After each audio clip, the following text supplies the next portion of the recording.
Alrighty, folks, joining me on this episode of the What the Futures podcast, I've got a couple of new guests here making their debut. So first of all, I'd like to welcome Eric Gregory and Chris Anderson to the show. Welcome, guys.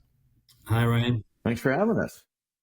Is there a product or an offering that has been released over the last couple of years that you're really proud of or very excited about that, you know, when maybe it's been in the market already for a little bit of time, but is there anything that stands out? Like, Eric, is there something that stands out that in your collaboration that is just like, this was awesome, this is like really exciting? Absolutely. So it was only just a few years ago that DL Seeds gained access to and started breeding in the whole LibertyLink canola segment.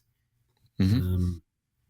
I think the market share of that segment, it's been continually growing, and it's upwards of 76% of canola acres in Western Canada are now LibertyLink.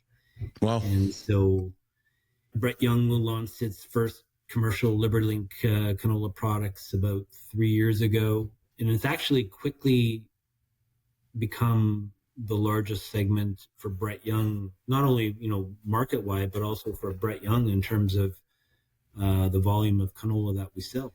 There are other traits out there like TruFlex and Clearfield, and those have been sort of on the downswing over the last many years. And LibertyLink has been continually growing, and so from a company's success perspective, obviously participating in that 76% of the marketplace is pretty important. And so we've licensed in a number of great LibertyLink hybrids from DL Seeds. We still have more work to do there, but we're feeling pretty great about where we're at today and just in terms of our LibertyLink portfolio. Yeah, well, I've seen the results out there in the marketplace too. Lots of farmers chatting about that. So that's great. Chris, same question to you. Maybe Eric stole the thunder from you, maybe not, but is there a collaboration, something that really stands out that you're excited about? Or Yeah. Well, I'll take a different vein. I completely agree with what Eric said, and to the point where I've even put those same genetics on our own farm at home and love them. And so, but I will highlight the progress we've made in pod shattering resistance as a great collaboration, a global collaboration in terms of knowledge coming from Europe as well as here in Canada together to move that trait category forward for us. And I think that's a really important characteristic of hybrids today. Farmers have high expectations about things like pod shattering resistance. And as an organization, our breeding team just has done an amazing job of the focus on it, of the evaluation of it, understanding how to get it to just the right kind of level for commercial products. We benefit from the feedback from BrettYoung, Eric and his team about sometimes too much is too good or more than enough, more than what a farmer wants. And so getting that kind of feedback and just building out that whole trait category for us has been a tremendous technical success for DL, and I hope a very good commercial success for BrettYoung and their customers. My knowledge, I didn't realize that there was different, I don't know what the scale is for pod shatter, but just because it says pod shatter on something, there's different levels of pod shatter. I had no clue about that until recently. So, all right. Well, appreciate it, Chris, and great that we had a couple different paths to go down there. Now, here's a bit of a wild card, but when I look at what has happened the last number of years with the canola hybrids and yield potential improving, I look at some of the cereals, some of the spring wheat out there, and the yield increases there. I actually want to ask about the forage side of the equation or the grass seed side. Has there been gains in that type of production as well over the last number of years? Short answer is yes. Breeding, first of all, breeding works. Breeders are actively making continual improvements to varieties in terms of yield gains and other defensive traits in terms of resistance to specific diseases that may make an impact on those crops.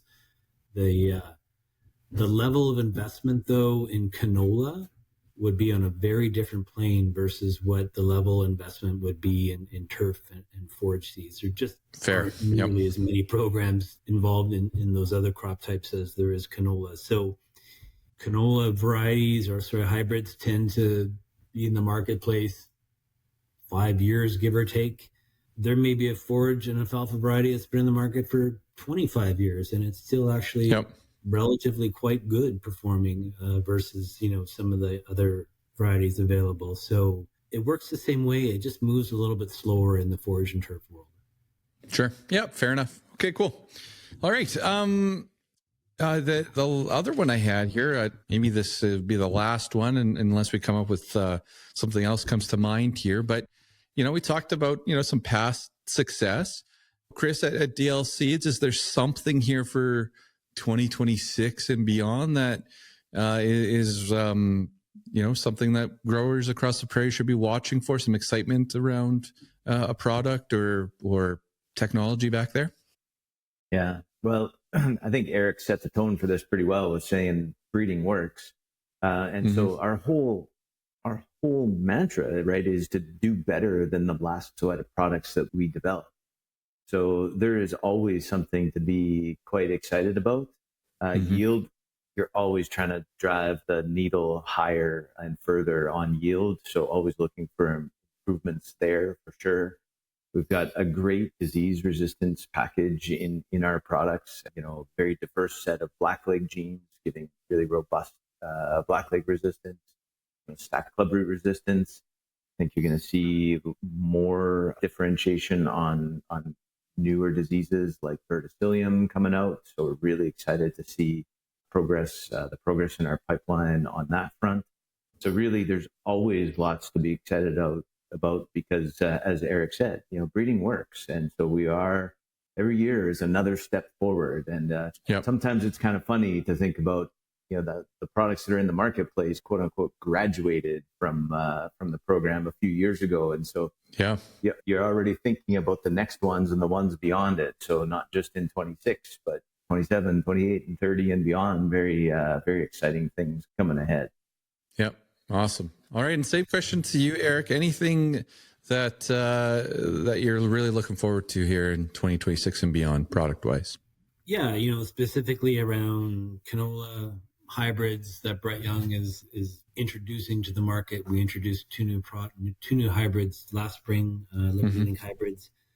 We will be introducing a new LibertyLink hybrid this fall, available for spring 2026, as well as a new TruFlex product from DL Seeds. Right now, we're making plans on which products we are going to bring down to Chile to multiply them for sale this winter, and then be available for, like I said, spring planting in 26.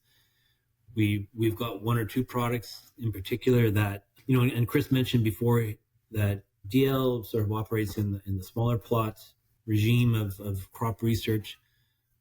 BrettYoung is our job is to take those products and make them farm scale. So literally hand those hybrids over to farmers, and we work with about 30 or 40 growers across Western Canada each year to get good farm scale trial size plots into the ground every spring.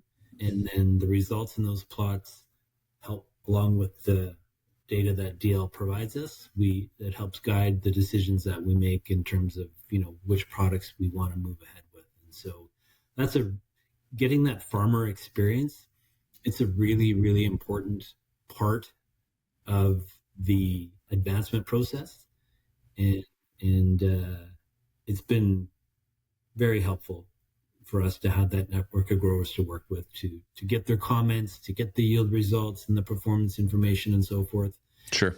It's just been really helpful to make good decisions about what we're licensing. So, like I said, there's one or two hybrids that have been yielding, shooting the lights out, I guess is one way to put it, but they've been yielding really well above other products from any company in the marketplace. And so we're very excited about these particular hybrids.